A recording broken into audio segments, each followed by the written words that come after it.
দেখুন, وَمَنْ عَمِلَ صَالِحًا مِنْ ذَكَرٍ أَوْ أُنْثَى وَهُوَ مُؤْمِنٌ فَأُولَئِكَ يَدْخُلُونَ الْجَنَّةَ।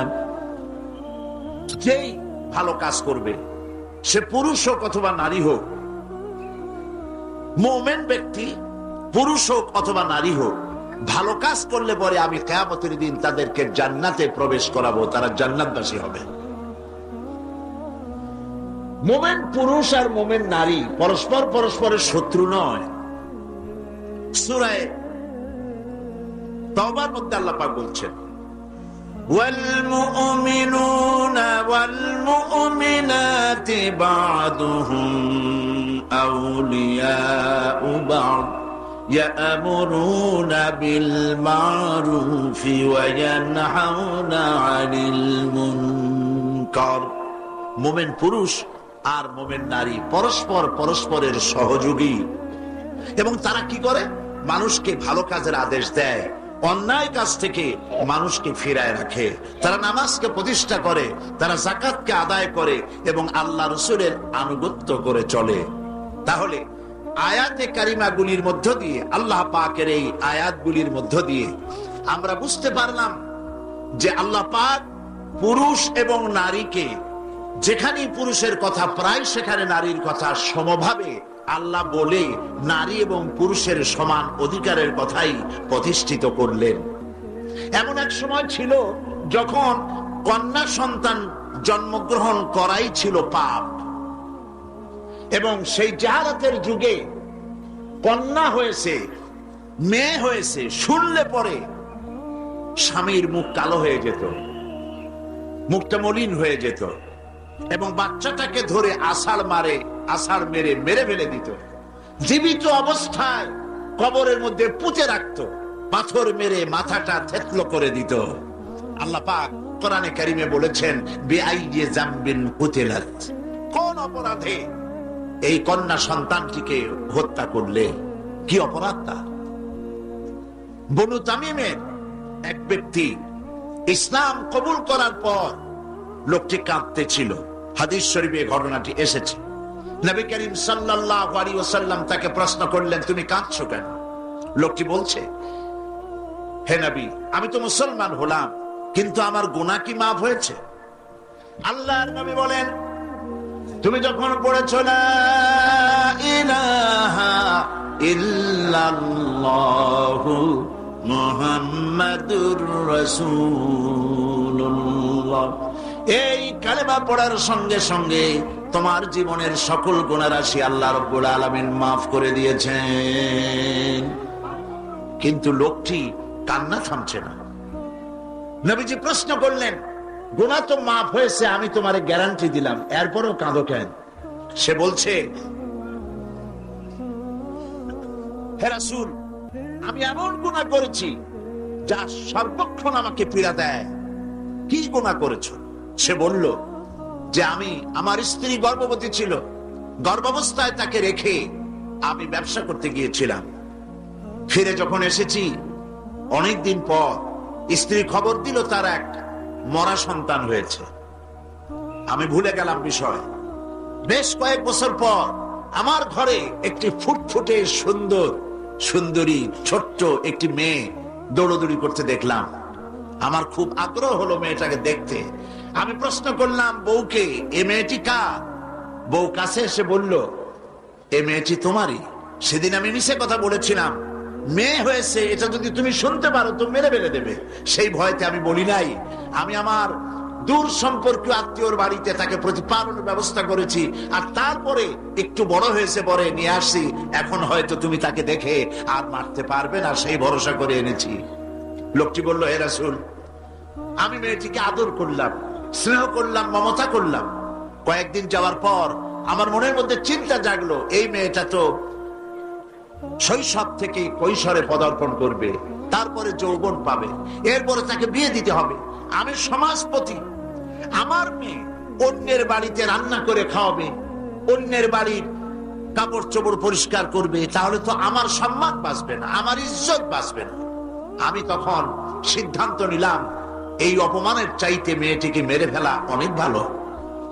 আমি আমার বউকে বললাম, মেয়েটিকে সাজিয়ে দাও, গুছিয়ে দাও, একটু বেড়াস। স্ত্রী সরল মনে মেয়েটাকে সাজিয়ে গুছিয়ে দিল। এই মেয়েটিকে নিয়ে আমি চললাম। কিছু দূর দৌড়ে যায় আমার সামনে, আবার পেছনে আমার কাছে আব্বা আব্বা বলে ছুটে আসে, আবার পেছনে পড়ে আবার আব্বা আব্বা করে দৌড়ে এসে আমাকে জড়িয়ে ধরে। এভাবে যেতে যেতে এক নির্জন এলাকায় গিয়ে, এক পাহাড়ি এলাকায় গিয়ে আমার চাদরের ভেতর থেকে মাটি খোঁড়ার যন্ত্র বের করে মাটি খোঁড়া আরম্ভ করলাম। মেয়ে আমার কাছে বসে বলছে, বাবা তুমি এত কষ্ট করছো কেন? সে তো বুঝতে পারতেছে না যে আমি তার জন্য কবর খনন করতেছি। আমি মাটি খুঁড়তেছি, মাটি এসে আমার জামায় লাগে, দাড়িতে লাগে, আর আমার মেয়ে আমার পাশে বসে আমার দাড়ি থেকে, জামা থেকে ধুলাবালি সরায় দিচ্ছে আর বলছে, বাবা তুমি এত কষ্ট করছো কেন?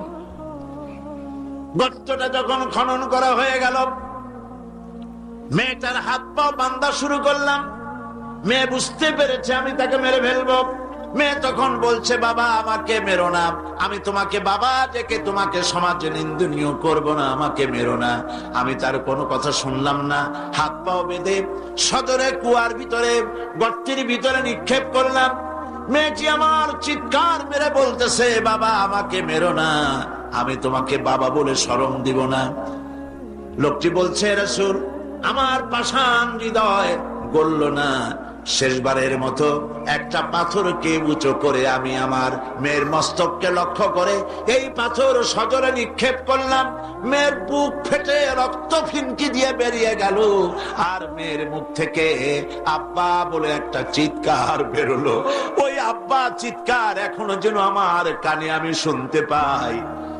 হাদিস শরীফে এসেছে, নবীজি কাহিনী শুনতেছিলেন আর নবীজির রহমতের নবীর চোখ দিয়া পানি পড়ে দাড়ি ভিজে ভিজে পড়তেছিল। এমন সময় ছিল যখন নারীদের কোনো সম্মান ছিল না, ইজ্জত ছিল না। নারীর সম্মান কে দিল? আল্লাহ দিলেন। বলেন কে দিলেন? আজ নাস্তিক মুরতাদ শ্রেণীর বুদ্ধিজীবীরা, কলাবিষ্টরা দরদ নিয়ে গিয়ে আসছে, নারীরা নির্যাতিতা হচ্ছে, ইসলাম নাকি ঠকাইছে তাদেরকে। তারা ইসলামের বিরুদ্ধে নানান কথা বলছে। আজকে আমাদের জানতে হবে ইসলাম কি দিল আর পাশ্চাত্য কি দিল। নারী, ইসলাম যা দিয়েছে নারীকে, পুরুষকে নারীকে ইসলাম যে সমান অধিকার দিয়েছে, পৃথিবীতে কেউ তা দিতে পারে না। নারীর জীবনে তিনটা ভাগ করা যায়, নারীর জীবনকে তিনটা ভাগ করা যায়। প্রথমে সে কন্যা হিসেবে পৃথিবীতে আসে, এরপরে এই কন্যাটি কিশোরী হয়, তারপরে যৌবন পায়, এরপরে একদিন বিয়ে হয়ে যায়, তখন সে স্ত্রী হয়, বধূ হয়।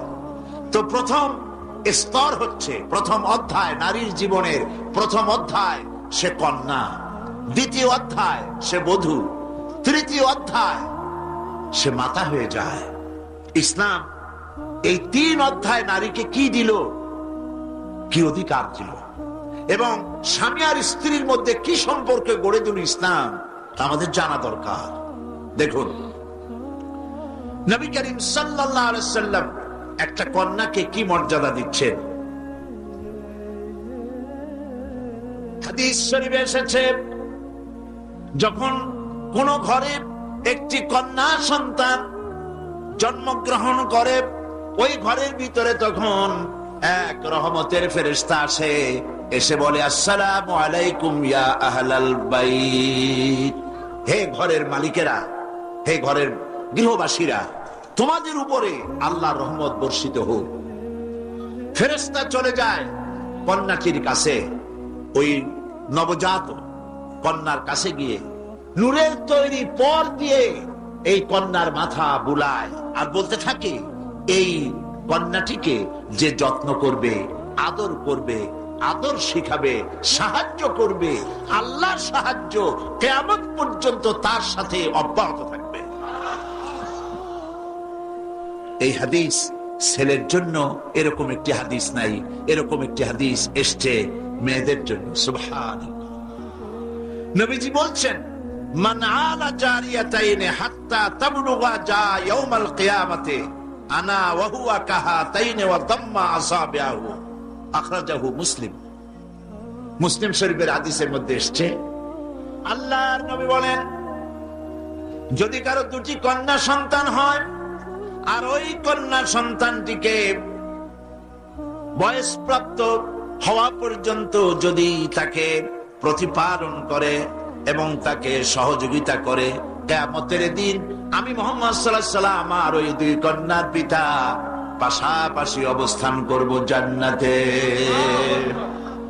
এই কথা ছেলেদের ব্যাপারে বলা হয় নাই। কাদের ব্যাপারে বলা হয়েছে?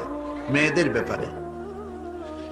নবী করিম সাল্লাল্লাহু আলাইহি ওয়াসাল্লাম বলেছেন, ওয়ান জাবির বিন আব্দুল্লাহ রাদিয়াল্লাহু তাআলা আনহু قال قال رسول الله صلى الله عليه وسلم من كان له ثلاث بنات يربيهن ويكفيهن ويرحمهن فقد وجب له الجنة।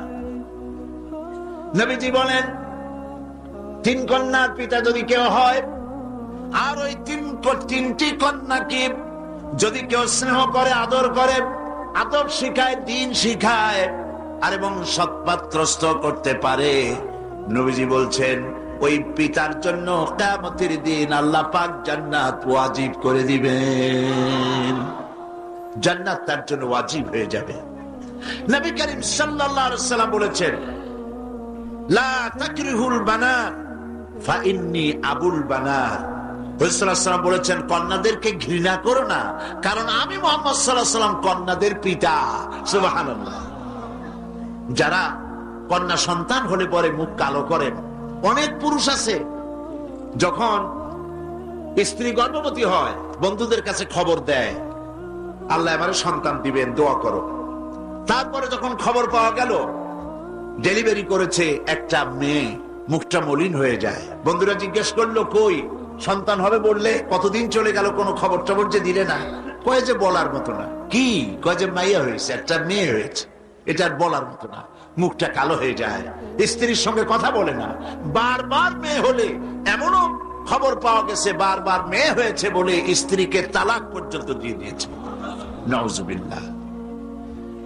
মেয়ে হওয়ার জন্য স্ত্রী কি দায়ী? কে দায়ী? স্বামী দায়ী? তো খামোকা কেন মুখ মলিন করেন? আল্লাহ রাব্বুল আলামিন বলেছেন কোরআনে কারীমের মধ্যে, আমি কাউকে ছেড়ে দেই, কাউকে মেয়ে দেই, কাউকে ছেলেও দেই, মেয়েও দেই, কাউকে কিছুই দেই না। ইন্নাল্লাহা আলা কুল্লি শাইইন কাদির। সমস্ত জিনিসের উপরে ক্ষমতা কার?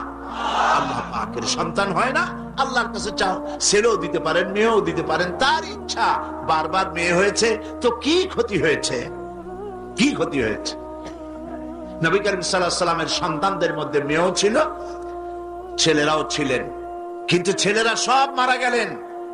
বেঁচে থাকলেন কারা? বলেন, কারা বেঁচে থাকলেন? একটি হাদিস আপনি খুঁজে বের করতে পারবেন না যে নবী করিম সাল্লাল্লাহু আলাইহি ওয়াসাল্লাম কখনো আল্লাহ পাকের দরবারে হাত তুলে বলেছিলেন যে আল্লাহ, ছেলেগুলি তো সব তুমি নিয়ে গেলে, সব মেয়েগুলির বাঁচায় রাখলে, তুমি দয়া করে আমাকে আরেকটি ছেলে দান করো। এরকম একটি হাদিস নাই। সুতরাং কন্যা হিসেবে নারীর জীবনের তিনটি অধ্যায়ের একটি অধ্যায় হলো কন্যা। সেই কন্যার অধিকার প্রতিষ্ঠিত করেছে ইসলাম। সুবহানাল্লাহ। এবার কিছুদিন পর সে বউ হয়ে গেল, স্ত্রী হলো যৌবন পাওয়ার পর। এখন দেখেন কোরআন তাকে কি অধিকার দিচ্ছে। আল্লাহ রাব্বুল আলামিন বলেন, وَمِنْ آيَاتِهِ أَنْ خَلَقَ لَكُم مِّنْ أَنفُسِكُمْ أَزْوَاجًا لِتَسْكُنُوا إِلَيْهَا وَجَعَلَ بَيْنَكُم مَّوَدَّةً وَرَحْمَةً। আল্লাহ পাকের অসংখ্য নিদর্শনের ভিতরে এটি একটি নিদর্শন যে তোমাদের থেকে আল্লাহ পাক তোমাদের জোড়া সৃষ্টি করেছেন এবং তোমাদের মধ্যে ভালোবাসা আর সহৃদয়তার সৃষ্টি করেছেন। ভালোবাসা কে সৃষ্টি করলেন? মেয়ে ঢাকা, বিয়ে করেছে চট্টগ্রামের ছেলে। দুজনের চাল চলন ভিন্ন, ভাষাও ভিন্ন। ঢাকার মেয়ে বলে কোথায় যাবেন, চট্টগ্রামের ছেলে বলে খড়ে যাচ্ছে। দেখছেন অবস্থা? ঢাকার মেয়ে বলছে পাশে বসেন, আর চট্টগ্রামের ছেলে বলছে এন্দি বইউন। ভাষায় বেশ কম না? ভাষায় বেশ কম, চাল চলনে বেশ কম, খাওয়ায় বেশ কম, রুচিতে বেশ কম। মারামারি হওয়ার কথা ছিল প্রত্যেক দিন। আল্লাহ পাক বলেন আমি ভালোবাসার সৃষ্টি করেছি দুজনের মধ্যে। সুবহানাল্লাহ, আমি ভালোবাসার সৃষ্টি করে দিয়েছি। ওয়া জাআলা বাইনাকুম মাওয়াদ্দা, পরস্পর পরস্পরের জন্য আকর্ষণ সৃষ্টি করেছি। ওয়া রাহমা, আর সহৃদয়তা করুণার সৃষ্টি করেছি। যখন বার্ধক্যে পৌঁছে যায় স্বামী আর স্ত্রী, তখন উভয়ের মধ্যে করুণার সৃষ্টি করে দেই, মহব্বত আরো বাড়ায় দেই। সুবহানাল্লাহ বলবেন না?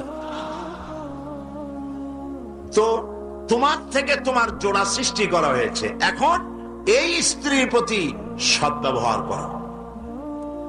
ওয়ালাহুন্না মিথলুল্লাযী আলাইহিন্না বিল মা'রুফ। আল্লাহ পাক বলেন সদ্ব্যবহার পাওয়ার ওই পরিমাণ অধিকার নারীদের উপরে তোমার আছে যতখানি অধিকার নারীদের উপর পুরুষের আছে। সদ্ব্যবহার শুধু তার কাছেই আশা করো না, সেও তোমার কাছে যে সদ্ব্যবহার আশা করে সেটাও তুমি তাকে দিতে শেখো। হুন্না লিবাসুন লাকুম ওয়া আনতুম লিবাসুন লাহুন্না। ইসলাম কোথায় নিয়ে গেছে, সম্পর্ক কত বাড়িয়ে দিল। হুন্না লিবাসুন লাকুম ওয়া আনতুম লিবাসুন লাহুন্না। তোমরা স্ত্রী তোমার ভূষণ স্বরূপ, আর তুমি তোমার স্ত্রীর ভূষণ স্বরূপ। ভূষণ মানে কি? পোশাক। পোশাকের কথা কেন বলা হলো? এই জন্য বলা হয়েছে পোশাক মানুষের কয়েকটা উপকার করে, শুধু শীত আর গরম নিবারণ করে না। পোশাক মানুষের আয়েব ঢেকে রাখে, পোশাক মানুষের সম্মান, তার লজ্জা ঢেকে রাখে। এই একের সাথে অপরের পোশাকের দৃষ্টান্ত আল্লাহ পাক দিলেন। এর অর্থ হচ্ছে পরস্পর পরস্পরের আয়েবকে ঢেকে রাখবে। একজন আরেকজনের আয়েবকে মানুষের সামনে পেশ করবে না, একজন আরেকজনকে শরম দিবে না, পরস্পরের সাথে মিলেমিশে থাকবে, একথা আল্লাহ পাক বললেন। ওয়াশিরুহুন্না বিল মারুফ, আর তোমরা স্ত্রীদের সাথে সদ্ব্যবহার করো। কে বলছেন? আল্লাহ পাক বলছেন। স্ত্রীদের ভিতরে সদ্ব্যবহার স্ত্রীদের সাথে কিভাবে করতে হবে, সব ব্যাপারে রাসূলুল্লাহ হচ্ছেন আদর্শ। লাকাদ কানা লাকুম ফি রাসূলিল্লাহি উসওয়াতুন হাসানাহ। সমস্ত ব্যাপারে তোমাদের জন্য মহত্তম আদর্শ হলেন নবী করিম সাল্লাল্লাহু আলাইহি ওয়াসাল্লাম। হুজুর সাল্লাল্লাহু আলাইহি ওয়াসাল্লাম বলেছেন তোমাদের মধ্যে উত্তম সেই যে ব্যক্তি তোমাদের স্ত্রীর কাছে উত্তম। আমি আমার স্ত্রীদের কাছে উত্তম ব্যক্তি। সুবহানাল্লাহ বলবেন না? এবার দেখেন নবীজি আদর্শ দেখালেন স্বামী স্ত্রীর সঙ্গে সম্পর্কটা কেমন হবে। হযরতে খাদিজা রাদিয়াল্লাহু তাআলা আনহা আর নবীজির ভিতরে কেমন মহব্বত ছিল, কেমন আকর্ষণ ছিল। তিনি যখন হযরত খাদিজাকে বললেন, খাদিজা আল্লাহ আমাকে নবী বানিয়েছেন, আমার উপর ঈমান আনো, এক আল্লাহর উপরে ঈমান আনো। হযরতে খাদিজা এক মুহূর্ত, একটি চোখের পলকও তিনি দেরি করেন নাই। যখনই নবীজি তাকে ঈমান আনতে বলেছেন, হযরত খাদিজা পড়েছেন লা ইলাহা ইল্লাল্লাহু মুহাম্মাদুর রাসূলুল্লাহ। নবী করিম সাল্লাল্লাহু আলাইহি ওয়াসাল্লাম বলেছেন আকাশের নিচে জমিনের উপরে খাদিজার মতো উত্তম মহিলা পৃথিবীতে আর নাই। কি সম্মান আল্লাহ পাক তাকে দিয়েছেন। আল্লাহ পাক নিজে হযরতে খাদিজাকে সালাম জানিয়েছেন। সুবহানাল্লাহ বলবেন? হেরা পাহাড়ে হযরতে জিবরাইল আলাইহিস সালাম নবীজির সঙ্গে কথা বলছেন, ওহী নিয়ে এসেছেন। কিছুক্ষণ পরে হযরতে জিবরাইল বলেন, ইয়া রাসূলুল্লাহ, আমি দেখতে পাচ্ছি খাদিজা আপনার জন্য খানা নিয়ে আসতেছেন। খাদিজা যখন আপনার কাছে পৌঁছে যাবে, আপনি খাদিজাকে বলবেন আল্লাহ রাব্বুল আলামিন আজ আমি আসার সময় আমার মাধ্যমে খাদিজাকে সালাম জানিয়েছেন। হযরতে খাদিজা যখন নবীজির কাছে পৌঁছে গেছেন, আল্লাহর নবী বলেন, খাদিজা তোমার জন্য আজকে একটি সুসংবাদ আছে। তিনি বললেন, আমার জন্য কি খবর, কি সুসংবাদ? হযরতে রাসূল বলছেন, খাদিজা শোনো, এই মাত্র জিবরাইল আমার কাছে চলে গেলেন, আর জিবরাইল বলে গেলেন আল্লাহ রাব্বুল আলামিন তোমাকে সালাম জানিয়েছেন। হযরত খাদিজা টুকরে কেঁদে উঠলেন। তিনি বললেন, ইয়া রাসূলুল্লাহ, আমার মানব জন্ম সার্থক হয়ে গেছে, আল্লাহ আমারে সালাম জানাইছেন, এর চাইতে সৌভাগ্য আমার জীবনে আর কিছুই নাই। তবে নবীজি, আল্লাহর সালামের জবাব কেমনে দিতে হয় আমি জানি না, আপনি দয়া করে আমার পক্ষ থেকে আল্লাহর সালাম যেমনে দিলে আল্লাহ খুশি হয় তেমনি আপনি দিয়া দিবেন। কি মহব্বত স্বামী আর স্ত্রীর ভিতরে ছিল। হযরতে খাদিজা হযরতে রাসূল করিম সাল্লাল্লাহু আলাইহি ওয়াসাল্লাম, নবী করিম সাল্লাল্লাহু আলাইহি ওয়াসাল্লামের ঘরে হযরত খাদিজা যতদিন ছিলেন আরেকটি বিবাহ তিনি করেননি। হযরত আয়েশা বলছেন, নবীজি আমার কাছে ঘুমানো ছিলেন, গভীর রাত্রে আমার ঘুম ভেঙে গেল। আমি চিন্তা করলাম নবীজি কোথায় গেলেন, মনে করলাম অন্য কোন স্ত্রীর ঘরে গেছে নাকি। আমি খুঁজতে লাগলাম, কোন ঘরে পাওয়া গেল না। খুঁজতে খুঁজতে অবশেষে আমি নবীজিকে পেলাম রিয়াদুল জান্নাতের ভেতরে, মসজিদে নববীর জান্নাতের টুকরার ভেতরে বসে নবীজি মোনাজাত করতেছেন। আমিও পিছনে আল্লাহর দরবারে হাত তুললাম। মোনাজাতের এক পর্যায়ে নবীজি বলতেছিলেন, রব্বুল আলামিন, কঠিন ওই হাসরের ময়দানে মা তার সন্তান ভুলে যাবে, বাপ তার সন্তানকে ভুলে যাবে, স্বামী তার স্ত্রীকে হারায় ফেলবে, স্ত্রী তার স্বামীকে চিনবে না। ওই কঠিন হাসরের ময়দানে আয় আল্লাহ তাআলা, আমি যেন আমার খাদিজারে হারায়া না যাই। মোনাজাত শেষ হওয়ার পর হযরত আয়েশা বলেন, ইয়া রাসূলুল্লাহ, খাদিজা এই বুড়ির কথা এখনো কেন আপনার মনে পড়ে? খাদিজার পরে কুমারী মেয়েও তো আপনি বিয়ে করেছেন, খাদিজার কেন বুড়ির কথা ভুলতে পারেন না? নবীজি বলেন, আয়েশা রে, খাদিজার সম্পর্কে এরকম কথা আর তুমি বলবে না। তোমরা জানো না, তোমরা সবাই আমার সুদিনের স্ত্রী, আর খাদিজা আমার এমন সময়ের স্ত্রী যখন এই মক্কা নগরীতে মুহাম্মদ সাল্লাল্লাহু আলাইহি ওয়াসাল্লামের পাও রাখার জায়গা ছিল না। হযরত আয়েশা বললেন, ইয়া রাসূলুল্লাহ, আমি ক্ষমা চাই, আমাকে মাফ করে দিন। আমি খাদিজার সম্পর্কে এমন কথা আর উচ্চারণ করব না, তবে খাদিজার সম্পর্কে আমার কিছু কথা শোনান। হযরতে নবীজি বলেন, আয়েশা রে, শোনো, আমার সঙ্গে বিবাহের পর খাদিজার ধন সম্পত্তি যা ছিল আল্লাহর রাস্তায় সব উজাড় করে দিয়েছে। কতদিন না খেয়ে থেকেছে, একদিনের জন্য বলে নাই আপনার সাথে বিয়ে হয়েছে বলে আজ আমি না খাইয়া আসি। সারাদিন সারা রাত দাওয়াতের কাজ করে আমি যখনই দরজার কাছে ফিরেছি, যত রাত হোক না কেন, একবার বলেছি খাদিজা, অমনি দরজা খুলে গেছে। আমি প্রশ্ন করেছি, খাদিজা, যত রাত্রে আসলাম একদিনও দুইটা ডাক দেওয়া লাগলো না, তুমি কি ঘুমাও না? হযরতে খাদিজা বলেছেন, ইয়া রাসূলুল্লাহ, আপনি দ্বীনের দাওয়াতের জন্য ব্যস্ত থাকেন, কষ্ট করেন। আমি মনে মনে ভাবি, আমি যদি ঘুমায় থাকি রাতের বেলায়, আর নবীজি যদি দরজার কাছে এসে খাদিজা খাদিজা বলে ডাকাডাকি করেন, উঠতে যদি আমার দেরি হয়, আল্লাহর নবীর সঙ্গে বেয়াদবি হয়ে যাবে। এইটা মনে করে বিছানায় না ঘুমায় যতক্ষণ আপনি না ফেরেন, এই দরজাটার সাথে পিঠ লাগাইয়া দাঁড়াইয়া দাঁড়াইয়া ঘুমায়। হযরত আয়েশা বলেছেন, আমাদের ঘরে রান্না বান্না তেমন হতো না, আমাদের ঘরে তেমন গোশত খাওয়ার সুযোগ আমাদের কিসমতে তেমন হতো না। যদি কোনোদিন আমাদের ঘরে দুম্বা বা ছাগল জবাই হতো, গোশতগুলি নবীজি কেটে ভাগ করে সমস্ত স্ত্রীদের ঘরে দিয়ে দিতেন। এরপরে কয়েকটা গোশতের টুকরা একটা টোপলায় নিয়ে হযরত খাদিজা মদিনার অলিতে গলিতে ঘুরে বেড়াতেন। খাদিজার কোন বান্ধবী পাওয়া যায় কিনা, সুবহানাল্লাহ। নবী করিম সাল্লাল্লাহু আলাইহি ওয়াসাল্লাম তার স্ত্রীদেরকে ভাবে ভালোবাসতেন, আর স্ত্রীরাও নবীর জন্য এভাবে ভালোবাসতেন, ভালোবাসা দিতেন। স্ত্রীর অধিকার ইসলাম দিয়েছে, আর কেউ দিতে পারে না। আর এই স্ত্রীদের মধ্যে সব থেকে উত্তম স্ত্রীকে নবীজি বলেছেন, আদ-দুনিয়া কুল্লুহা মাতাউন ওয়া খায়রুল মাতাইদ দুনিয়া ইমরাতুস সালিহা। দুনিয়ার সব কিছু সম্পদ, এর মধ্যে উত্তম নিয়ামত হচ্ছে পতিপরায়ণা সতীসাধ্যী স্ত্রী। সুবহানাল্লাহ।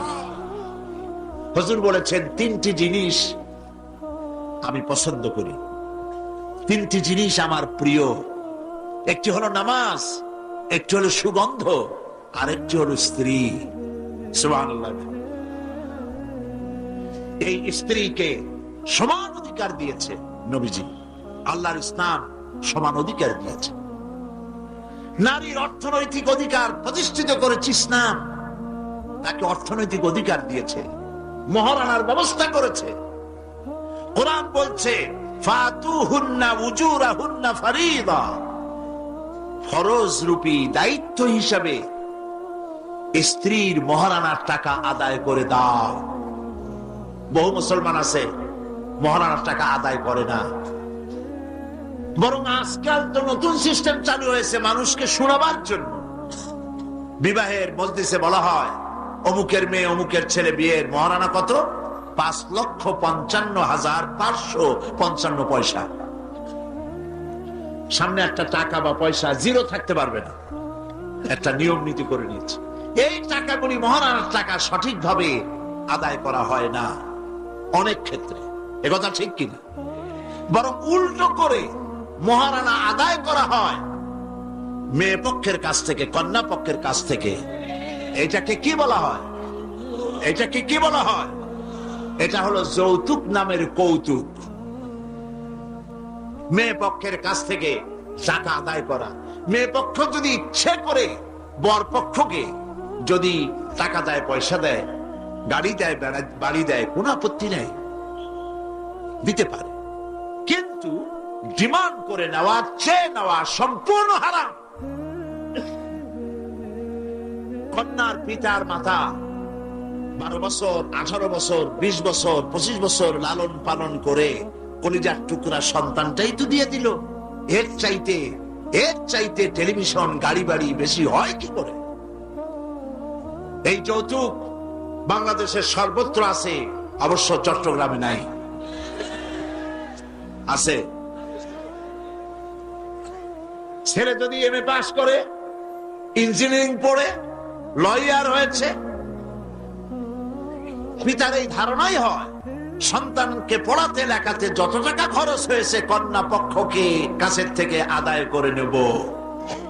এবং সেই জন্য বিয়ের সময় দাবি করা হয়, 50 লক্ষ টাকা দিতে হবে, গুলশানে 3টা বাড়ি দিতে হবে, মঙ্গল গ্রহে অফিস বানায় দিতে হবে। আপনার ছেলে এমএ পাস করেছে, লয়ার হয়েছে, ব্যারিস্টার হয়েছে, তো কি হয়েছে? আপনি কেন নির্যাতন করবেন কন্যা পক্ষকে? জায়েজ নাই, হারাম। শুকরের মাংস যেমন হারাম, কন্যা পক্ষের কাছ থেকে জবরদস্তি করে চেয়ে ডিমান্ড করে যৌতুক আদায় করা ওরকমই হারাম। এই কাজটি কি আপনারা করবেন? এই কাজটি কি করবেন? বিবাহ করবে, বিবাহ করাবেন ছেলেকে ভালোবাসা দিয়ে, টাকা দিয়ে, পয়সা দিয়ে বিবাহ করায়া মেয়ে একটা ঘরে নিয়ে আসবেন, কন্যা পক্ষের উপরে চাপ সৃষ্টি করবেন না। তো নারীকে মহারানা দেওয়ার ব্যবস্থা ইসলাম করেছে। কে ব্যবস্থা করেছে বলেন? ইসলাম করেছে। এবার আরো দেখুন আল্লাহ পাক কি বলছে, وَإِذَا أَتَيْتُمْ إِحْدَاهُنَّ قِنطَارًا فَلَا تَأْخُذُوا مِنْهُ شَيْئًا। যদি তোমরা নারীদেরকে স্তূপ পরিমাণ অর্থ করি যদি দান করো, তাহলে সামান্য তার থেকে ফেরত নিও না। আল্লাহ পাক চান মহিলাদের কাছে, নারীদের কাছে কিছু পুঁজি থাকুক, টাকা পয়সা থাকুক, আল্লাহ এটা চান। যদি তুমি কিছু দাও, তা যদি স্তূপ আকারেও হয়, তবুও সেগুলিকে ফেরত নিও না, ফেরত দিও না। বহু মুসলমান আছে আমাদের সমাজে, হজ করে, নামাজও পড়ে, কপালে দাগও পড়ে গেছে, তার ব্যবসা আছে, ধানি জমিনও আছে, বিবাহের সময় মেয়েকে টাকা কড়ি দিয়ে, ব্যবসা টাকা কড়ি যৌতুক টৌতুক দিয়ে বিদায় করে দেয়, সম্পত্তির ভাগ দেয় না, ব্যবসারও ভাগ দেয় না। আছে না এমন? আছে কিনা? আপনি কন্যাকে ঠকালেন, এর জন্য আল্লাহর কাছে আপনাকে দায়ী হতে হবে। মেয়েদেরকে অর্থনৈতিক অধিকার আল্লাহ এভাবে প্রতিষ্ঠিত করেছেন, সে মহিলাদেরকে অর্থনৈতিক দিক থেকে তাদেরকে নির্যাতন করা যাবে না। এবার মেয়েদেরকে শিক্ষার অধিকার দেওয়া হয়েছে, কোনটা দেওয়া হয়নি? তারা বলছে, ইসলামের দুশমনেরা বলে নারীদেরকে ইসলাম ঠকাইছে। কোথা থেকে ঠকালো? কন্যা হিসেবে মর্যাদা দিল, বধূ হিসেবে মর্যাদা দিল, তারপরে অর্থনৈতিক সুযোগ করে দিল, এবার শিক্ষার অধিকারও প্রতিষ্ঠিত করলো। হযরতে আয়েশা রাদিয়াল্লাহু তাআলা আনহা, তিনি শিক্ষয়িত্রী ছিলেন, হাজার হাজার সাহাবীর উস্তাদ ছিলেন। সুবহানাল্লাহ বলেন। হাদিসের উস্তাদ ছিলেন, তাফসীরের উস্তাদ ছিলেন, ফিকহের উস্তাদ ছিলেন। শিক্ষার অধিকার ইসলাম দিয়েছে নারীকে। নারীরা লেখাপড়া করতে পারবে, কোনো অসুবিধা নেই। এভাবে অধিকার শুধু অর্থনৈতিক নয়, লেখাপড়ার অধিকার দিল। তালাকের একটি অধিকার, এটি একটি গুরুত্বপূর্ণ বিষয়। তালাকের অধিকারটিও শুধুমাত্র পুরুষের না, এই তালাকের অধিকার নারীদেরকেও দেওয়া হয়েছে। কথা বুঝতে পেরেছেন? তালাকের অধিকার, বিবাহ বিচ্ছেদের অধিকার শুধু পুরুষের নয়, নারীকেও দেওয়া হয়েছে। পুরুষ যদি অকর্মণ্য হয়, যদি সে উন্মাদ হয়, জালিম হয়, নপুংসক হয়, তাহলে এই স্ত্রী কোর্টে তা প্রমাণ করে তার স্বামীকে পরিত্যাগ করে ইচ্ছে মতো স্বামী গ্রহণ করতে পারবে। ইসলাম সুযোগ দেয়। তালাক, কথায় কথায় তালাক দেওয়ার একটা রেওয়াজ আমাদের দেশে আছে। বাংলাদেশে যদি আল্লাহ কোনদিন দয়া করে ইসলামী রাষ্ট্র প্রতিষ্ঠিত করে দেন, তাহলে কথায় কথায় তালাক দেওয়ার এই প্রথাকে বন্ধ করে দেওয়া হবে। তরকারিতে লবণ কম হয়েছে, শুটকি মাছে ঝাল হইল কেন, এই সব কথা বলিয়া তালাক দেওয়া যাবে না। আর একসঙ্গে 3 তালাক দেওয়া তো যাবেই না। এক সাহাবী এসে নবী করিম সাল্লাল্লাহু আলাইহি ওয়াসাল্লামের কাছে খবর দিলেন যে একজন তার স্ত্রীকে একসাথে 3 তালাক দিয়েছে। নবী করিম সাল্লাল্লাহু আলাইহি ওয়াসাল্লাম এত গুসা হয়েছিলেন যে বসার থেকে দাঁড়ায় গেলেন। তিনি বললেন, এই লোকটি তো আল্লাহ পাকের কোরআনের সাথে তামসা করেছে। তালাকের আল্লাহর কাছে 2টা হালাল সবচেয়ে জঘন্য, 2টি হালাল সব থেকে জঘন্য। একটা হলো ভিক্ষাবৃত্তি, আর একটা হলো তালাক। যখন তালাক দেওয়া হয় অন্যায় ভাবে, গোসায় আল্লাহর আরশ কাঁপতে থাকে। নাউজুবিল্লাহ বলে। আপনি এভাবে তালাক দিতে পারবেন না। তালাক দেওয়ার নিয়ম হলো, যখন স্ত্রীর সাথে, লক্ষ্য করুন, স্ত্রীর সাথে বনিবনা হচ্ছে না, স্ত্রীর চরিত্র খারাপ, স্ত্রীর দাজ্জাল মার্কা, বনেই না, তো আল্লাহ পাক তখন বলেছেন, উভয় পক্ষের আত্মীয় স্বজন নিয়ে মীমাংসা করার চেষ্টা করো, সালিসি করো। যদি মীমাংসায় না হলো, তাহলে 1 মাসে 1 তালাক দাও, বিছানা আলাদা করে দাও, এবং অপেক্ষা করো তার এই অবস্থা দেখে সে ফিরে আসে নাকি। যদি ফিরে আসে তো গ্রহণ করো, যদি ফিরে না এলো 2য় মাসে 2য় তালাক দাও। তাও যদি ফিরে না আসে, তাহলে 3য় মাসে গিয়ে 3 তালাক একদম রেজি করে দাও, আর ফেরত হবে না। 3 তালাকে বায়না করে দাও, এই স্ত্রীকে আর গ্রহণ করা যাবে না। এখন আমাদের দেশে রাগের মাথায় একসাথে 3 তালাক দেওয়ার পর মনে মনে অনুশোচনা হয়, এতগুলো ছেলে পেলে নিয়ে করবো কি, কি সর্বনাশ হইল, রাগের মাথায় করলামটা কি। এখন এই বউ ফিরে পাওয়ার জন্য মসলা তালাশ করে। তখন গ্রামের মুন্সি মৌলবী এই জাতীয় এক শ্রেণীর লোক আছে যারা কোরআন বোঝে না, হাদিস বোঝে না, তারা হিল্লা নামক একটা ঔষধ বাইর করছে। সেই ঔষধটা কি? তারা বলে যে এই স্ত্রীকে যদি আবার নিতে চাও তাহলে আর একটা পুরুষের সঙ্গে বিবাহ দাও এবং শর্ত করো যে তোমার কাছে দিলাম, 2-3 দিন পর তুমি তালাক দিয়ে দিবা, এরপরে আমরা নিয়ে নেব। তালাকের নিয়তে বিবাহ করা এটা সম্পূর্ণ হারাম, বিবাহ হবে না। তালাকের নিয়তে বিয়ে করলো বিয়ে হবেই না। তারপরে এই যে ভাড়া করা, একজনের সঙ্গে হিলা করতে দেওয়া, এটাকে হাদিসের ভাষায় বলা হয়েছে ভাড়া করা শাক।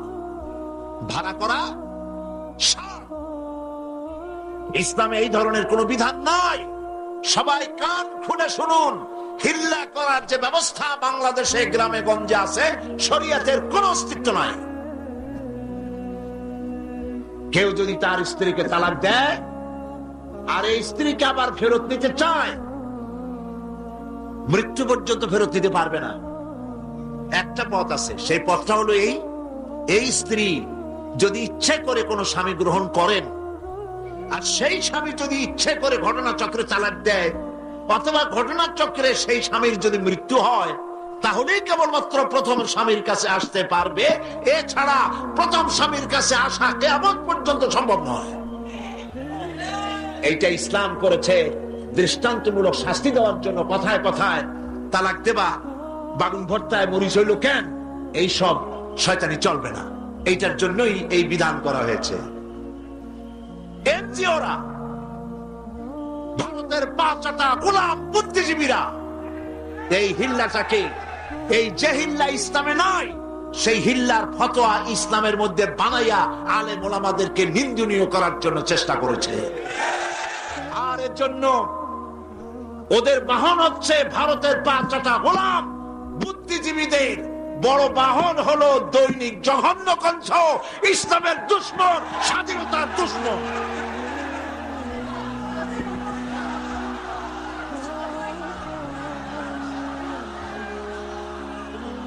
এই পত্রিকা কোন মুসলমানের পড়া উচিত নয়। এই পত্রিকাটা এখন পড়েন প্রত্যেকটি সরকারের বদনাম, দেশের বদনাম, মুসলমানের বদনাম, আলেমদের গালাগালি ছাড়া এই পত্রিকায় কিছু পাওয়া যায় না।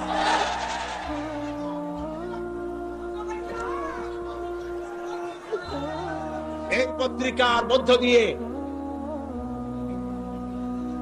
ভারতের গোলাম, কলামিস্ট, ফিচার লেখক, সাংবাদিকরা এই পত্রিকায় চড়ে বাংলাদেশের বদনাম করে চলছে, আলেমদের বদনাম, মুসলমানদের বদনাম করে চলছে। ফতোয়া বিষয়টাকে ওরাই নিন্দনীয় করেছে। ফতোয়াকে নিন্দা করা যাবে না। ফতোয়া আল্লাহ পাকের। ফতোয়া কার? গতকাল বলছি না, ফতোয়া কার? আল্লাহ পাকের। ওরা সেই আল্লাহকে বিশ্বাস করে বলে চিন্তা করার কোনো কারণ নাই। কারণ এই পত্রিকাটাই লিখেছিল ওয়াহাজাল বালাদিল আমিন, এই বলদের শহর, অতুরে চিনি না, তোরে আমি চিনি না, এই পত্রিকায় লিখেছিল। প্রিয় ভাই সব,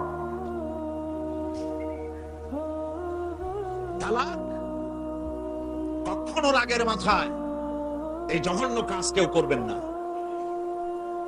যদি করতেই হয় তাহলে 3 মাসে 3 তালাক হবে, একসাথে 3 তালাক দেওয়া যাবে না। যদি কেউ একসাথে 3 তালাক দিয়ে বসে, তালাক হয়ে যাবে। এটাও মনে রাখবেন, তালাক হয়ে যাবে। তবে আল্লাহ পাক অসন্তুষ্ট হবেন, নারাজ হবেন, গুসায় আল্লাহর আরশ কাঁপতে থাকে। এই কাজটি কখনো করবেন না। আল্লাহ পাক তালাক চান না। আল্লাহ চান স্বামী স্ত্রীর মধ্যে মহব্বত পয়দা হোক। সুবহানাল্লাহ। যদি স্ত্রীর উপর রাগ হয়, কখনো মন খারাপ হয়, আল্লাহ বলছেন ওয়ালা তানসাউল ফাদলা বাইনাকুম, তোমরা পরস্পর পরস্পরের অনুগ্রহকে ভুলে যেও না। আজকের একটা ব্যাপারে মন খারাপ হইছে, তুমি চিন্তা করো তোমার জীবনের অনেক ক্ষেত্রে এই স্ত্রীর অনেক অবদান আছে, সেগুলিকে মনে করে আজকেরটা মাফ করে দিলেই তো সারে। সুবহানাল্লাহ। আল্লাহ পাক চান না স্বামী স্ত্রীর ভিতরে অসন্তুষ্টি থাকুক এবং তালাক পর্যায়ে চলে যায়। একবার নবী করিম সাল্লাল্লাহু আলাইহি ওয়াসাল্লাম বসে আছেন মসজিদে নববীর ভিতরে, মুখ মলিন, সাহাবায়ে কেরাম ভয়তে কথা বলতে পারছেন না। কিছুক্ষণ পর হুজুর হযরত আলী হযরত ফাতেমার ঘরে ঢুকলেন, বেরিয়ে আসতেন হাসি মুখে। তিনি প্রশ্ন করলেন, সাহাবায়ে কেরাম জিজ্ঞেস করলেন, হে রাসূল, একটু আগে আপনার মুখ এত মলিন ছিল আর এখন আপনি এত হাসি খুশি, আমরা তো তখন কথা বলতে সাহস পাইনি, হুজুর কি হয়েছিল? আল্লাহর নবী বলেন, ওদের মধ্যে মনোমালিন্যের সৃষ্টি হয়েছিল আর আমার মনটা খারাপ হয়ে গিয়েছিল। ওদের, বুঝতে পারছেন তো, হযরত আলী এবং ফাতেমার মধ্যে মনোমালিন্য সৃষ্টি হয়েছিল, আমার মনটা খারাপ হয়ে গিয়েছিল। আমি ভেতরে গেলাম, উভয়ের সঙ্গে কথা বললাম। এখন তারা দুজনের মধ্যে তাদের ভুল বুঝাবুঝির নিরসন হয়েছে, আমার মনটা খুশি হয়ে গেছে। নবীজি বলেন, ফাতেমাকে যে কষ্ট দেয় সে আমাকে কষ্ট দেয়, কারণ ফাতেমা আমার কলিজার টুকরা। স্বামী এবং স্ত্রীর মধ্যে সম্পর্ক ভালো থাকতে হবে, অধিকার সমান, তবে স্বামীর মর্যাদা বেশি। মর্যাদা কার বেশি? স্বামীর মর্যাদা বেশি। তিরমিজি শরীফের হাদিসে এসেছে, আল্লাহর নবী একদিন একদিকে যাচ্ছিলেন, জঙ্গল থেকে এক পাহাড়িয়া উট এসে নবীজির কদমের উপরে, নবীজির কদম মোবারকে চুমা দিল, সেজদা করলো। সাহাবায়ে কেরাম বললেন, ইয়া রাসূলুল্লাহ, পাহাড়ের উটের কি সৌভাগ্য, আল্লাহ নবীর পায়ের উপরে চুমা খেয়েছে, সেজদা দিয়েছে। আমাদের কি অনুমতি দেন, আমরা আপনার কদমের উপরে আমরা সেজদা দিয়া ধন্য হই। হুজুর বলেন, শোনো, আমি যদি এই পৃথিবীতে কোনো মানুষকে সেজদা করার জন্য যদি পারমিশন দিতাম, তাহলে পৃথিবীর সমস্ত নারীদেরকে বলতাম তারা যেন তাদের স্বামীকে সেজদা দেয়। তাহলে মর্যাদা কার বেশি? স্বামীর মর্যাদা বেশি। অধিকার সমান, মর্যাদা বেশি স্বামীর। আবু দাউদ শরীফের হাদিসে এসেছে, নবীজি বলেছেন, কোন স্ত্রী লোক এমন অবস্থায় যদি মারা যায় যে তার স্বামী তার উপরে সন্তুষ্ট ছিল, আল্লাহ রাব্বুল আলামিন ওই মেয়ে লোকটি জান্নাত দান করে দিবেন। স্বামীর মর্যাদা এখানে বেশি। তাহলে আমরা দেখলাম অধিকারের দিক থেকে যখন নারী ছিল, বধূ ছিল, কন্যা ছিল, বধূ ছিল, সব জায়গায় ইসলাম নারীকে সম্মান বাড়িয়ে দিল, ঠিক কিনা বলেন? এবার নারী বিবাহ হওয়ার পর কদিন পরে মা হয়ে গেল, মা হয়ে যাওয়ার পর মর্যাদা কমে গেল না বেড়ে গেল? বলেন, কমলো না বাড়লো? নবীজি বলছেন, আল্লাহর নবীর সামনে একজন সাহাবী এসে প্রশ্ন করলেন, হে আল্লাহর রাসূল, খেদমত করব কার? মান আহাক্কুন নাস বিহুসনি সাহাবাতি? ক্বালা উম্মুক। ক্বালা সুম্মা মান? ক্বালা উম্মুক। ক্বালা সুম্মা মান? ক্বালা উম্মুক। ক্বালা সুম্মা মান? ক্বালা আবুক। আখরাজাহুল বুখারী। বুখারী শরীফের হাদিস। সাহাবী জিজ্ঞেস করছেন, ইয়া রাসূলুল্লাহ, খেদমত করব কার? হুজুর বলেন, তোমার মায়ের। তারপরে কার? তোমার মায়ের। তারপরে কার? তোমার মায়ের। তারপরে কার? তোমার পিতার। বাপের চাইতে মায়ের মর্যাদা কয় গুণ বেড়ে গেল? বলেন, 3 গুণ বেড়ে গেল মর্যাদা। আল্লাহর নবী মসজিদে নববীতে বসে আছেন, সাহাবায়ে কেরাম কর্তৃক পরিবেষ্টিত হয়ে। এমন সময় একজন বুড়ি মসজিদে প্রবেশ করেছেন। হুজুর তাকে দেখে দাঁড়ায় গেলেন। কাছে যখন এলেন মহিলা, নবীজি নিজের গায়ের চাদর বিছায়া দিলেন। মহিলা চলে যাওয়ার পর সাহাবায়ে কেরাম প্রশ্ন করলেন, ইয়া রাসূলুল্লাহ, আমরা তো চিনলাম না এই মহিলাকে। একজন মেয়ে লোকের জন্য নবীজি তার গায়ের চাদর বিছায়া দেয়, এত বড় সম্মানী মহিলা আমরা চিনলাম না, তিনি কে? আল্লাহর নবী বলেন, সাহাবীরা, আমি আমার মায়ের যত্ন কিসমতে তেমন হয় নাই, আমার মায়ের দুধ আমার কিসমতে তেমন হয় নাই। যার কোলে কাকে চড়ে, যার বুকের দুধ খাইয়া আমি বড় হয়েছি, এই আমার সেই দুধ মা হযরতে হালিমাতুস সাদিয়া। মায়ের মহব্বত কেমনে করতে হবে? মা যখন হয়ে গেলেন, সম্মান বেড়ে গেল সন্তানের কাছে। একজন সাহাবী এসে রাসূলের কাছে বলছেন, হে রাসূল, আমার মায়ের মেজাজ খুব খারাপ। হাদিস, আমার মায়ের মেজাজ খুব খিটখিটে। হুজুর প্রশ্ন করলেন, তোমার মা যখন তোমারে গর্ভে রাখছিলেন তখন তো মেজাজ খারাপ ছিল না? তিনি বললেন, হুজুর আমি সত্যি বলছি, মেজাজ খুবই খারাপ। হুজুর বলছেন, তোমাকে যখন তোমার মা ডেলিভারি করেছিল তখন তো মেজাজ খারাপ ছিল না? কয়, না হুজুর, দারুণ খারাপ মেজাজ। হুজুর বললেন, তোমার 2.5 বছর 2 বছর ধরে যখন দুধ খাওয়াইছিল তোমার মা, তখন তো তার মেজাজ খারাপ ছিল না। সাহাবী যখন এর পরেও বললেন, ইয়া রাসূলুল্লাহ, আমি আমার মায়ের দুধের হক আদায় করে দিয়েছি। হুজুর বললেন, দুধের হক আদায় করেছো তুমি, তোমার মায়ের একটি শব্দের হক তুমি আদায় করতে পারো নাই। তুমি যদি পড়ে গেছো ছোট্টবেলায়, খাটের থেকে কোলের থেকে পড়ে গেছো, কেঁদে উঠছো, আর তোমার মা যতক্ষণ বলেছে, সারা জীবন এই একটি শব্দের হক আদায় করতে পারবে না। মায়ের সম্মান ইসলাম এভাবে বাড়িয়ে দিল। আল্লাহ রাব্বুল আলামিন শিখায় দিলেন, وَقَضَى رَبُّكَ أَلَّا تَعْبُدُوا إِلَّا إِيَّاهُ وَبِالْوَالِدَيْنِ إِحْسَانًا। তোমার রবের পক্ষ থেকে এটা ফয়সালা হয়েছে যে আমার ইবাদত করার পর মা বাপের ইহসান করবে। দেখেন অবস্থাটা, দেখুন, লক্ষ্য করুন, আল্লাহর ইবাদতের পরেই বান্দা কার ইহসান করবে? বলেন কার? মা বাপের ইহসান করো। আল্লাহর ইবাদতের পরেই এটাকে লাগাই দেওয়া হয়েছে। আল্লাহ পাক সূরা বনী ইসরাঈলের ভিতরে পরিষ্কার করে বলেছেন, মা বাপের সামনে ধমক দিয়ে চোখ রাগায় কথা বলবে না। ওয়ালা তাকুল লাহুমা উফিন ওয়ালা তানহারহুমা, ঝিড়কি দিবে না, ধমক দিবে না। আর তাদের সঙ্গে কোন ভাষায় কথা বলবে তাও আল্লাহ শিখায় দিয়েছেন। আল্লাহ পাক বলেন, ওয়াকুল লাহুমা কাওলান কারীমা, সম্মান সূচক কথা বলো মা বাবার সাথে। আর দোয়া শিখায় দিলেন, বান্দারা তোমার মা বাবার জন্য আমার কাছে এই ভাষায় দোয়া করো, রব্বিরহামহুমা কামা রাব্বায়ানি সগীরা।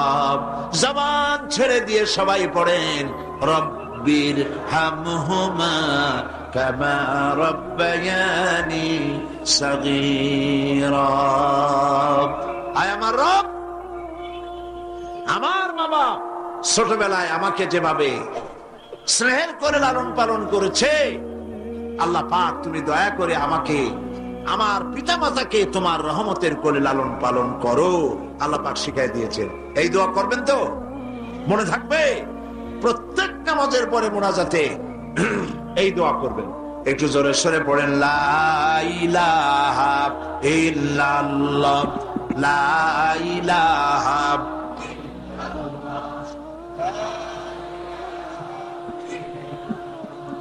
লা ইলাহা ইল্লাল্লাহ, লা ইলাহা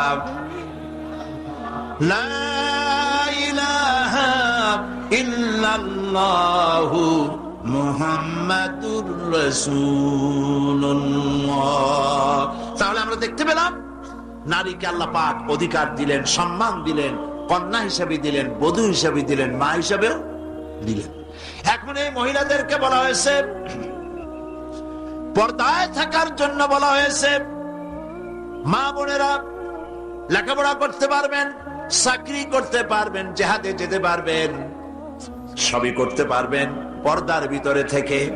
আল্লাহ পাক কোরআনে কারিমে বলেছেন, ওয়াকারনা ফি বুয়ুতিকুন্না ওয়ালা তাবাররাজনা তাবাররুজাল জাহিলিয়াতিল উলা।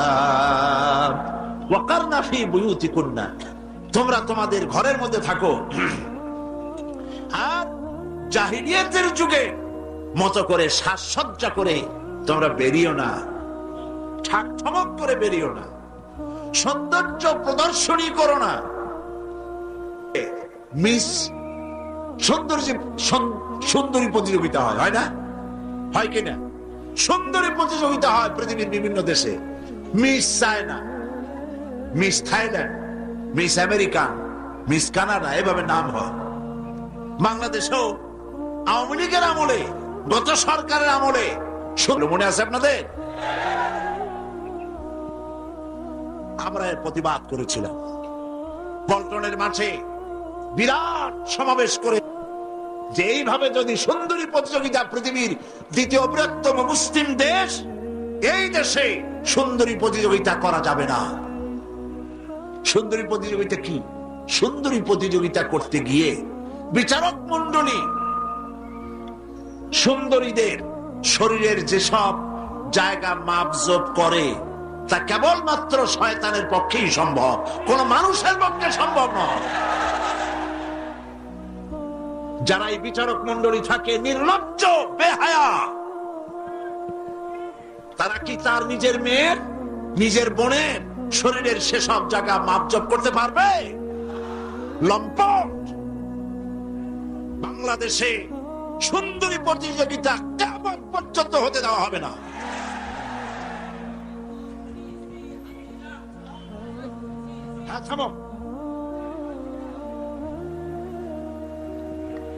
প্রিয় ভাই সব, মাশাআল্লাহ, আমাদের আরেকজন মন্ত্রী মহোদয় এসছেন, আমার খুব মহব্বতের মানুষ, জনাব জাফরুল ইসলামের চৌধুরী। আলহামদুলিল্লাহ বলেন। এমন এক সময় ছিল, উনি সালাম দিচ্ছেন, জবাব দেন। এমন এক সময় ছিল মন্ত্রীদের জ্বালায় তাফসীর মাহফিল করা যায় নাই, আর আল্লাহ এমন করলেন এখন মন্ত্রী আল্লাহর মেহেরবানি জোরের মতো তাফসীর মাহফিল আসতেছে। চিল্লায় বলেন আল্লাহু আকবার। এটাই হলো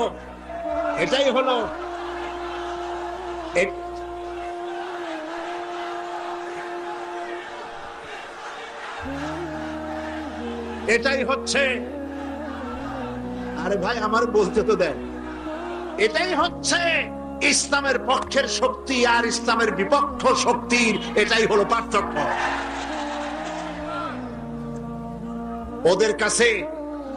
ওদের কাছে নাস্তিক মোরতাদরা হলো নয়নের পুতুলি, কলিজার খিলু, মাথার মুন্ডু। কি সব বন্ধু বান্ধব তাদের!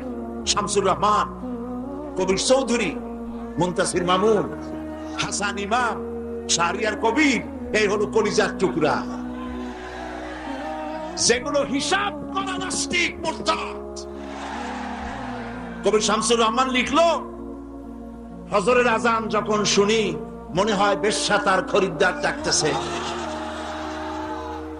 ওই সরকার তারে পুরস্কার দিছে, ওই সরকার তারে পুরস্কার দিয়েছে। এই জন্য থামো, এই জন্য আজ ওরা ওদেরকে বন্ধু বানায়েছে, আল্লাহ নারাজ হয়ে গেছে। এর একটাও নামাজ নাই, রোজা নাই, আল্লাহ পরকালকে বিশ্বাস করে না, সব সময় ইসলামের বিরুদ্ধে লেখে। আর ওদের গত সরকারের সব থেকে কলিজার দুশ্মন ছিল আলেমরা। আলেম সহ্যই করতে পারতো না। আলেম মানেই রাজাকার, জানি তুমি মানেই স্বাধীনতার বিরোধী। কপাল তোমাদের আরো পুড়বে, কপাল পোড়ার হইল কি, আরো বাকি আছে। আলেমদের যত জ্বালাইছো, কোরআন শরীফ ডাস্টবিনে ভালাই দিছ। মূর্তির ব্যাপারে কথা বললে কলিজায় লাগে, বিবৃতি দাও। আর তাও তো হিন্দুদের মূর্তির কথা বলা হয় নাই, রাস্তাঘাটে যেগুলো বানাইছো সেগুলির ব্যাপারে কথা বলছি, তাই কলজা চলে উঠছে। কিন্তু আওয়ামী লীগের জমানায় শত শত কবি কোরআন শরীফের ডাস্টবিনে বানানো হয়েছিল, তোমরা তখন কোন হিন্দুরের গর্তে ছিল? কেন প্রতিবাদ করো নাই? আল্লাহ পাক আছেন এবং আল্লাহ পাক দেখতেছেন। ওরা বলতেছে এই সরকারের উপরে গজব নাজিল হবে। গজব কাদের উপরে হয়? তাকাই তাকাই দেখো। মুফতি ইজারুল হক, মুফতি আমিনী, আল্লামা আজিজুল হক সহ 13,000 আলেম জননিরাপত্তা আইনে গ্রেফতার করে জেলের মধ্যে ঢুকাইছো। আল্লাহ দেখছে না? আল্লাহ দেখছে কিনা? আল্লাহ পাক দেখেছেন এবং জবাব আল্লাহ দিবেন ইনশাআল্লাহ। দেশ ক্রমেই ভালোর দিকে যাবে ইনশাআল্লাহ। বলেন ইনশাআল্লাহ। কারণ যে সরকার আলেমদেরকে সম্মান করে, যে সরকার আলেমদেরকে ভালোবাসে, মহব্বত করে, কোরআনের মাহফিলকে মহব্বত করে, আল্লাহর রহমত তাদের উপরে বৃষ্টির মতো নাযিল হবে। কারণ আলেমরাই সেরা, পৃথিবীর শ্রেষ্ঠ সন্তান আলেমরা। তারা উমানাউদ্দিন, দ্বীনের আমানত আলেমদের কাছে। এই যে মাথায় এই যে টুপি, এই টুপি কে পড়াইছে? শামসুর রহমান নামক নাস্তিকেরা পড়াইছে, মুরতাদরা পড়াইছে, বুদ্ধিজীবীরা পড়াইছে। মুসলমানদের মাথায় টুপি আলেমরা এনেছে। আপনার আমার বাপ দাদার মুখে যদি দাড়ি উঠে থাকে, এই দেশের আলেম পীর বুজুর্গ সুফি দরবেশরা উঠাইছে। ঠিক কিনা বলেন? মাদ্রাসা, মসজিদ, পর্দা, বোরখা কারা রেখেছে? আজও আলেমরা করেছে। আল্লাহর নবী বলেছেন, আকাশের সমস্ত তারকা মণ্ডলীর ভিতরে পূর্ণিমার চাঁদের যে মর্যাদা, পৃথিবীর সমস্ত উম্মতের ভেতরে আমার আলেমদের সেই মর্যাদা। সুতরাং ওলামাদেরকে মহব্বত করতে শিখুন, ভালোবাসতে শিখুন, সম্মান দিতে শিখুন। ওলামাদের কথা বিশ্বাস করুন, কারণ তারা কথা বলে কোরআন দিয়ে, হাদিস দিয়ে। সুবহানাল্লাহ বলেন। পর্দার বিষয়টি আলোচনা করতেছিলাম। পর্দা করা ফরজ। পর্দা করা কি? ফরজ। নবীজি বলেছেন এমন এক সময় আসবে, ক্বালা রাসূলুল্লাহ সাল্লাল্লাহু আলাইহি ওয়াসাল্লাম, নিসাউন কাসিয়াতুন আরিয়া মুমিলাতুন মাইলাতুন রুউসুহুন্না কাল বুখতিল মাইলা লা ইয়াদখুলনাল জান্নাতা ওয়া লা ইয়াজিদনা রিহাহা। আখরাজাহু মুসলিম। আল্লাহর নবী বলেন, এমন এক জামানা আসবে যখন বস্ত্র পরিধানকারিণী উলঙ্গিনী হবে মেয়ে লোকগুলি, উটের চুটের মতো করে খোপা বেঁধে মরাল সময় হেলে দুলে পরপুরুষের দৃষ্টি আকর্ষণ করে রাস্তায় চলাফেরা করবে। এরা জান্নাতি যাওয়া তো দূরের কথা, জান্নাতের সুঘ্রাণও এদের নাকের ভিতরে প্রবেশ করবে না। কাসিয়াতুন আরিয়া, বস্ত্র পরিধানকারিণী উলঙ্গিনী। কথা শুনতেছেন আপনারা? বুঝতে পারতেছেন? বস্ত্র পরিধানকারিণী উলঙ্গিনী মানে এমন কাপড় পরছে যা পরাও যা, না পরাও তাই, জান্নাতে যেতে পারবে না। এই জন্য অশালীন পোশাক বাদ দিতে হবে। রাসূলুল্লাহ বলেছেন আরাফাতের ময়দানে, তোমরা যেমন খাবে তোমাদের মেয়েদেরকে, স্ত্রীদেরকে তেমন পরাবে। তোমরা যেমন খাবে তেমন তাদের খাওয়াবে। তোমরা যেমন পরবে তেমন তাদেরকে পরাবে।